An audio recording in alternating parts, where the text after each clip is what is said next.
Hi, ഇന്ന് നമ്മൾ ചെയ്യുന്ന വീഡിയോ PSCയിലേക്ക് പുതുതായിട്ട് കടന്നു വന്നിട്ടുള്ള ഉദ്യോഗാർത്ഥികൾക്ക് വളരെയധികം ഉപകാരപ്രദമാകുന്ന വീഡിയോ ആണ് കേട്ടോ. അതായത് ഞാൻ എൻ്റെ ആ ഒരു തുടക്കകാലത്ത് ചെയ്തിട്ടുള്ള മിസ്റ്റേക്കുകൾ അതൊഴിവാക്കിയിട്ട് എങ്ങനെ പഠിക്കണം എന്നുള്ള ഒരു ചെറിയൊരു വീഡിയോ ആണ് ഇതിൽ ഉദ്ദേശിക്കുന്നത്. അപ്പോൾ നിങ്ങളെല്ലാവരും കണ്ടു നോക്കൂ കേട്ടോ, ഉപകാരപ്രദമാവും. ആദ്യം തന്നെ നമ്മൾ PSCയിൽ പ്രൊഫൈൽ ക്രിയേറ്റ് ചെയ്തിട്ട് രജിസ്റ്റർ ചെയ്യണം.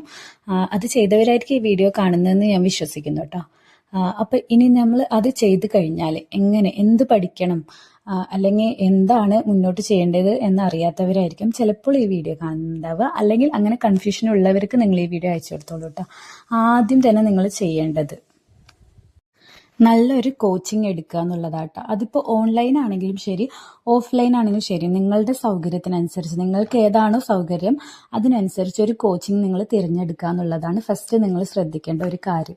ഒരു തുടക്കക്കാരാണെങ്കിൽ, തുടക്കക്കാർക്ക് വേണ്ടിയിട്ടാട്ടോ പറയുന്നത്. കുറച്ചൊക്കെ വീട്ടിലിരുന്ന് സെൽഫ് സ്റ്റഡി ചെയ്ത് പഠിച്ചവർക്കാണെങ്കിൽ ആ ബേസ് ഒരുവിധം സെറ്റായിട്ടുണ്ടാവും. അല്ലാത്തവരുടെ കാര്യമാണ് ഞാൻ പറയുന്നത്. വീട്ടിലിരുന്ന് നമ്മൾ പഠിക്കുമ്പോൾ വരുന്ന മിസ്റ്റേക്കാണ് എന്ത് പഠിക്കണം, എങ്ങനെ പഠിക്കണം എന്നുള്ളത് അറിയാതിരിക്കുക. നമ്മളൊരു കോച്ചിങ്, ഒരു കോഴ്സായിട്ട് എടുക്കുകയാണെന്നുണ്ടെങ്കിൽ ചിലപ്പോൾ ബിഗിനേഴ്സ് ഫ്രണ്ട്ലി ആയിട്ടുള്ള കോഴ്സുകൾ കാണും. അതായത് ജനറൽ PSC ബാച്ച് എന്ന് പറഞ്ഞിട്ട് കാണും. അതെല്ലാ എക്സാമിനും ഉപകാരപ്രദമാകുന്ന വിധമായിരിക്കും. അതല്ലെങ്കിൽ ഏതെങ്കിലും ഒരു എക്സാം, മുൻപിൽ വരുന്ന ഏതെങ്കിലും ഒരു എക്സാമിനെ നിർത്തിയിട്ടുള്ള കോഴ്സുകൾ കാണും. LDC, LGS അല്ലെങ്കിൽ ഡിഗ്രി ലെവൽ എക്സാംസ് അങ്ങനെ. അപ്പം അങ്ങനെ നിങ്ങൾക്ക് ഏതാണോ അനുയോജ്യമായിട്ടുള്ള ആ ഒരു കോഴ്സ്, എൻ്റെ ഒരു അഭിപ്രായത്തിൽ പറയുകയാണെങ്കിൽ ജനറൽ PSC കോഴ്സ് എടുക്കുന്നതായിരിക്കും കുറച്ചുകൂടി നല്ലത്. അപ്പോൾ അത് നിങ്ങൾക്ക് ഓൺലൈനായിട്ടോ ഓഫ്ലൈനായിട്ടോ എടുക്കാം കേട്ടോ. എന്നോട് ഒരാൾ ചോദിക്കുകയാണെങ്കിൽ ഞാൻ ഓഫ്ലൈൻ പോകാനേ പറയുള്ളൂ കേട്ടോ. കാരണം കുറച്ചുകൂടി ബേസ് സെറ്റ് ആവാനും അതുപോലെ തന്നെ കുറച്ചുകൂടി ഇൻട്രാക്ഷനും നമ്മൾക്ക് ആ ഒരു കോമ്പറ്റീഷൻ മനസ്സിലാക്കാനും ഒക്കെ കുറച്ചുകൂടി നല്ലത് ഓഫ്ലൈനാണ്. എൻ്റെ ഒരു അനുഭവത്തിൽ നിന്ന് പറയുക കേട്ടോ. ഞാൻ ഇനിയിപ്പോൾ കൂടുതൽ പഠനത്തിൽ ഫോഴ്സ് ചെയ്യാൻ ആരും വേണ്ട എന്നുള്ളവർക്കാവുമ്പോൾ ഓൺലൈൻ എടുത്താലും കുഴപ്പമില്ല കേട്ടോ. അതല്ലാതെ ഉള്ളവർക്ക് ഏറ്റവും നല്ലത് ഒരു ഓഫ്ലൈൻ കോച്ചിങ്ങിന് പോകുന്നത് തന്നെയാണ്. കുറച്ച് സമയം നഷ്ടം അതേപോലെയൊക്കെ ഉണ്ട് എങ്കിലും നമുക്ക് കോമ്പറ്റീഷൻ അറിയാൻ പറ്റും കേട്ടോ. നമ്മൾ തുടക്കത്തിൽ കോമ്പറ്റീഷൻ അറിഞ്ഞ് പഠിച്ചു കഴിഞ്ഞാൽ നമുക്ക് വേഗം തന്നെ മുന്നേറാം. അപ്പോൾ ഇതാണ് ഒന്നാമത്തെ കാര്യം. ഇനി രണ്ടാമത് സെൽഫ് സ്റ്റഡി ചെയ്യുന്നവർക്ക് കേട്ടോ. ഇപ്പോൾ കോച്ചിങ് എടുക്കാൻ സാമ്പത്തികമായി ബുദ്ധിമുട്ടുള്ളവരോ അല്ലെങ്കിൽ താല്പര്യമില്ലാത്തവരൊക്കെ ഉണ്ടാവും.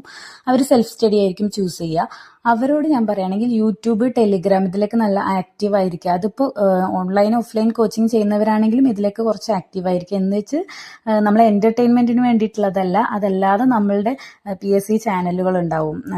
എൻട്രി, സൈലം, അതേപോലെ ഒരുപാട് ചാനലുണ്ട്. ഇത് വലിയ വലിയ ചാനലുകൾ ഞാൻ പറഞ്ഞേ ഉള്ളൂ. അതല്ലാതെ ചെറിയ ചെറിയ ഒരുപാട് നല്ല കണ്ടന്റ് തരുന്ന ചാനലുകളും ഉണ്ട് കേട്ടോ.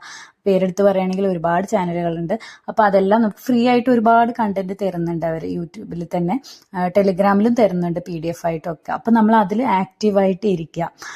അപ്പോൾ സെൽഫ് സ്റ്റഡി ചെയ്യുന്നവർക്ക് ഒരു ഐഡിയ ഉണ്ടാവും അടുത്ത് വരുന്ന എക്സാമുകൾ ഏതൊക്കെയാണ്, അതേപോലെ ഇപ്പോൾ ചോദിക്കുന്ന ഹോട്ട് ടോപ്പിക്സ്, ട്രെൻഡിങ് ടോപ്പിക്സ്, അതിനെക്കുറിച്ചുള്ള എല്ലാ ഐഡിയയും കിട്ടുന്നത് നമുക്ക് ഈ ഒരു സോഷ്യൽ മീഡിയ പ്ലാറ്റ്ഫോമുകളിൽ കൂടി ആയിരിക്കും.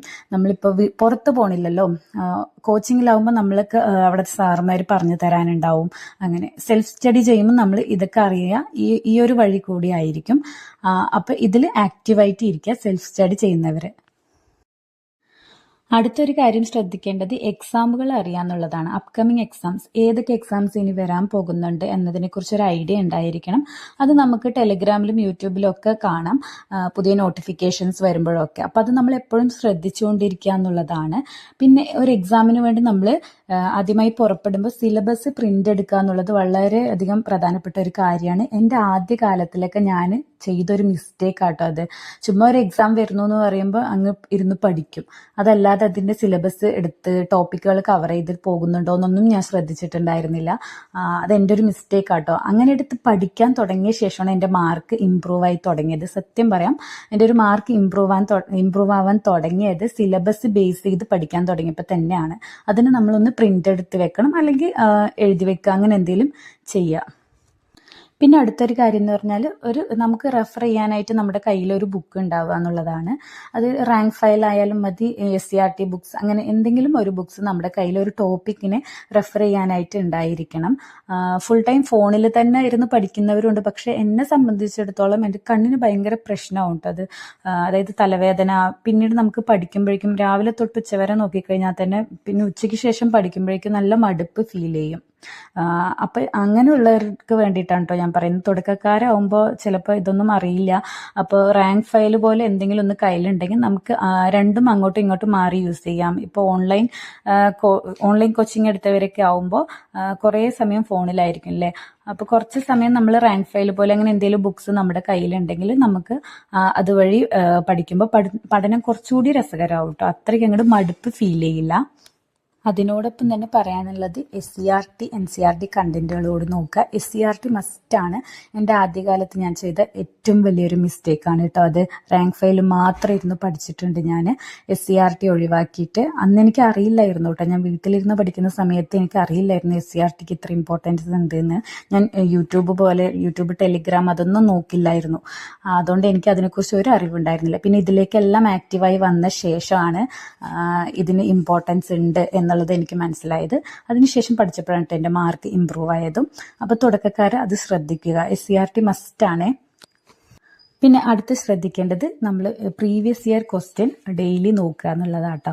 അത് ഡെയിലി നോക്കുക എന്ന് വെച്ചാൽ നിങ്ങൾക്ക് ക്വസ്റ്റ്യൻ പേപ്പർ എടുത്ത് തന്നെ നോക്കണം എന്നൊന്നും ഞാൻ പറയില്ല. യൂട്യൂബിൽ ഒരുപാട് ചാനലുകളിൽ പ്രീവിയസ് ഇയർ ക്വസ്റ്റ്യൻസ് ആയിട്ട് ആൻസർ രീതിയിൽ കൊടുത്തിട്ടുണ്ട്.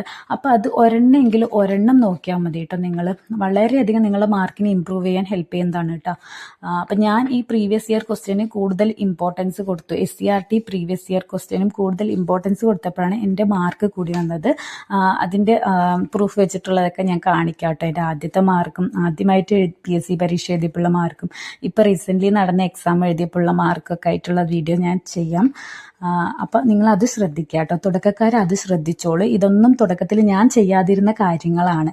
അതുകൊണ്ടാണ് എനിക്ക് ഇത്രയും സമയം എടുത്തത്. ഒരു 2 വർഷമായിട്ട് ഞാൻ PSC പഠിക്കുന്നു. 2 വർഷത്തിൽ ഏറെയായി. അപ്പോൾ അത്രയും ടൈം എടുത്തതിന് കാരണം ഇതൊക്കെ ആദ്യകാലത്ത് എനിക്ക് പറഞ്ഞു തരാനും ആരുണ്ടായിരുന്നില്ല. ഞാൻ യൂട്യൂബിലും ആക്റ്റീവ് ആയിരുന്നില്ല. അപ്പോൾ ഇപ്പം നിങ്ങൾ കേട്ടുകൊണ്ടിരിക്കുന്നവരാണെങ്കിൽ ഇതൊക്കെ ശ്രദ്ധിച്ചോളൂ. ഈ കാര്യങ്ങളെല്ലാം കറക്റ്റായിട്ട് ഫോളോ ചെയ്ത് വന്നാൽ ഉറപ്പായിട്ടും അടുത്ത ലിസ്റ്റിൽ നിങ്ങൾക്ക് എത്രയും പെട്ടെന്ന് തന്നെ ഇടം പിടിക്കാൻ കഴിയും. അടുത്തൊരു കാര്യം എന്ന് പറയുന്നത് മോക്ക് ടെസ്റ്റ് അല്ലെങ്കിൽ OMR എഴുതി പരിശീലിക്കുക എന്നുള്ളതാട്ടോ. മോക്ക് ടെസ്റ്റ് എന്ന് പറയുമ്പോൾ ഒരു ടോപ്പിക് ബേസ് മോക്ക് ടെസ്റ്റ് എഴുതാം, അല്ലെങ്കിൽ OMR നിർബന്ധമായിട്ട് എഴുതുക. ആഴ്ചയിൽ ഒരു OMR എങ്കിലും നിങ്ങൾ എഴുതുക കേട്ടോ. ഇത് ഞാൻ ഓഫ്ലൈൻ കോച്ചിങ്ങിന് പോകാൻ തുടങ്ങിയപ്പോൾ ഞാൻ OMR എഴുതി തുടങ്ങിയിട്ടുണ്ടായിരുന്നു. അപ്പോൾ നമ്മുടെ മാർക്ക് ഇമ്പ്രൂവ് ആയി വരുന്നത് നമുക്ക് കാണാൻ കഴിയും. അതേപോലെ അവിടെ മോക്ക് ടെസ്റ്റുകൾ ഉണ്ടായിരുന്നു. അങ്ങനെ അപ്പോൾ നമ്മളത് കോച്ചിങ് എടുത്തു കഴിഞ്ഞാൽ തന്നെ നമുക്ക് അതൊക്കെ പതിയെ വന്നോളും നമ്മളുടെ ആ ഒരു റൂട്ടീനിൽ. അപ്പം അതാണ് ഞാൻ ആദ്യം പറഞ്ഞ കാര്യം, ഒരു കോച്ചിങ് എടുക്കുക എന്നുള്ളത് തുടക്കക്കാരെ. ഇനിയിപ്പോൾ സെൽഫ് സ്റ്റഡി ചെയ്യുന്നവരാണെങ്കിലും വീട്ടിലിരുന്നിട്ട് OMR മോക്ക് ടെസ്റ്റ് ഒക്കെ എഴുതാട്ടോ. അതിന് വേണ്ടിയിട്ട് ഇപ്പോൾ OMR ബുക്കും പേപ്പറൊക്കെ നമുക്ക് പ്രിന്റ് എടുത്തിട്ടും ഒക്കെ എടുക്കാം. അപ്പം അങ്ങനെ തന്നെ ചെയ്ത് പഠിക്കുക കേട്ടോ. ബബിൾ ചെയ്തിട്ട് തന്നെ ചെയ്ത് പഠിക്കുക. ടൈം മാനേജ് ചെയ്യാനും നമുക്ക് നല്ലതാണ്. പിന്നെ അതിൽ നമുക്ക് തെറ്റ് വരുന്ന ടോപ്പിക് ഉണ്ടല്ലോ, അത് നമ്മൾ എഴുതി വെക്കുക. ഒരു ബുക്കിൽ എഴുതി വെച്ചിട്ട് ആ ടോപ്പിക് നമ്മൾ ആ ആഴ്ച പഠിച്ചെടുക്കുക. OMR എഴുതാനായിരിക്കും നമുക്ക് ഏറ്റവും കൂടുതൽ മടി കാണുക കേട്ടോ. അപ്പോൾ നമുക്ക് തെറ്റിയ ടോപ്പിക്ക് പഠിച്ചെടുത്ത് എഴുതിക്കൊണ്ടിരിക്കുമ്പോൾ നമ്മുടെ മാർക്ക് ഇമ്പ്രൂവ് ആയി വരുന്നത് കാണും. ആദ്യമൊക്കെ എനിക്ക് OMR എഴുതിയപ്പോൾ എനിക്ക് നല്ല ഓർമ്മയുണ്ട്. കോച്ചിങ് സെൻറ്ററിൽ കേട്ടോ OMR എഴുതിയപ്പോൾ എനിക്ക് കിട്ടിയ മാർക്ക്, ഫസ്റ്റായിട്ട് കിട്ടിയ മാർക്ക് 16 മാർക്കായിരുന്നു. അതിനുശേഷം ലാസ്റ്റ് എഴുതിയ എക്സാമിന് എനിക്ക് കിട്ടിയത്, എൻ്റെ ഒരു ഓർമ്മ ശരിയാണെങ്കിൽ, ഒരു 80+ ആട്ടോ. അതായത് ഒരു LGS ലെവൽ എക്സാം ആയിരുന്നേ, ഫസ്റ്റ് ഇട്ടതും ലാസ്റ്റ് ഇട്ടതും. അപ്പോൾ ആ ഒരു വ്യത്യാസമാണ് ഞാൻ പറയുന്നത്. അങ്ങനെ ഒന്നും അറിയാത്തടത്തുനിന്ന് കുറച്ചെങ്കിലും ഇമ്പ്രൂവ് ആക്കാൻ എന്നെ സഹായിച്ചത് OMR എഴുതി പ്രാക്ടീസ് ചെയ്യൽ, ആ ടോപ്പിക്ക് പഠിച്ചെടുക്കൽ, അങ്ങനത്തെ കാര്യങ്ങളാണ് കേട്ടോ. പിന്നെ അടുത്തതായിട്ട് പറയാനുള്ളത് നമ്മളുടെ MEM, മലയാളം, ഇംഗ്ലീഷ്, മാത്സും അത് ഡെയിലി നമ്മൾ പ്രാക്ടീസ് ചെയ്യണം. ഡെയിലി നമ്മൾ ഒരു PYQ വെച്ച് ചെയ്യുമ്പോഴും നമുക്ക് അത് കിട്ടും കേട്ടോ. മലയാളം, ഇംഗ്ലീഷ്, മാത്സ് ഒക്കെ കിട്ടും PYQ ഡെയിലി നോക്കുമ്പോൾ. ഇനിയിപ്പോൾ നമ്മൾ നോക്കിയതിൽ അത് കുറവാണെന്നുണ്ടെങ്കിലും നമ്മൾ സ്പെഷ്യലായിട്ടൊരു ടോപ്പിക്കായിട്ട് എടുത്ത് പഠിക്കുക കേട്ടോ. മലയാളം ഇന്ന് മലയാളം പഠിച്ചു കഴിഞ്ഞാൽ നാളെ ഇംഗ്ലീഷ്, മറ്റന്നാൾ മാത്സ്, അങ്ങനെ വേണമെങ്കിൽ പഠിക്കാം. തുടക്കക്കാരായതുകൊണ്ടാണ് പറയുന്നത്. കുറച്ച് നമ്മൾ ഇമ്പ്രൂവ് ആയി കഴിഞ്ഞാൽ നമുക്കിത് 3ഉം ഒരു ദിവസം പഠിക്കാം. അപ്പം ഇതിൽ കൂടുതൽ നല്ലതെന്ന് വെച്ചാൽ ടോപ്പിക്ക് നമ്മൾ പഠിക്കുക, അതിൻ്റെ കൂടെ തന്നെ പ്രീവിയസ് ഇയർ ക്വസ്റ്റ്യൻ ആയിട്ടും പഠിക്കുക കേട്ടോ. അതിൻ്റെ വീഡിയോ കണ്ട്, യൂട്യൂബിലൊക്കെ വീഡിയോ ഉണ്ടാവുമല്ലോ, അപ്പോൾ ഈ വീഡിയോ കണ്ടിട്ട് പഠിക്കുക എന്നുള്ളതാണ് കുറച്ചുകൂടി നല്ലത്.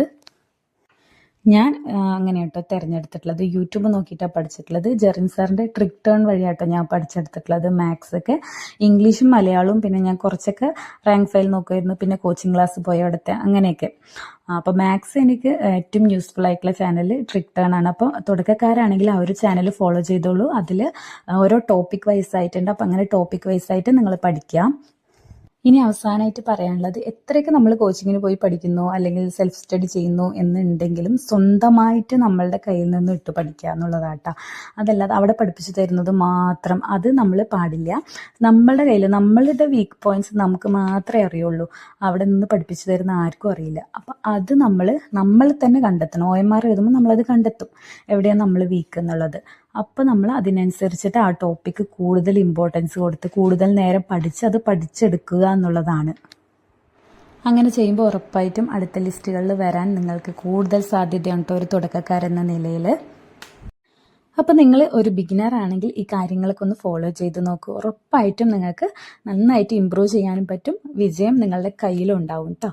അതേപോലെ നിങ്ങളെ ഫ്രണ്ട്സ് പുതിയതായിട്ട് ഇതേപോലെ തുടങ്ങിയിട്ടുണ്ടെങ്കിൽ അവർക്കും ഈ വീഡിയോ അയച്ചു കൊടുക്കുക. വീഡിയോ ഇഷ്ടമായിട്ടുണ്ടെങ്കിൽ ലൈക്ക് ചെയ്യുക, സബ്സ്ക്രൈബ് ചെയ്യുക. അപ്പോൾ ഇത്രയേ ഉള്ളൂ ഇന്നത്തെ വീഡിയോ. വീണ്ടും അടുത്ത വീഡിയോ ആയിട്ട് കാണാം. അതുവരെയ്ക്കും ബൈ.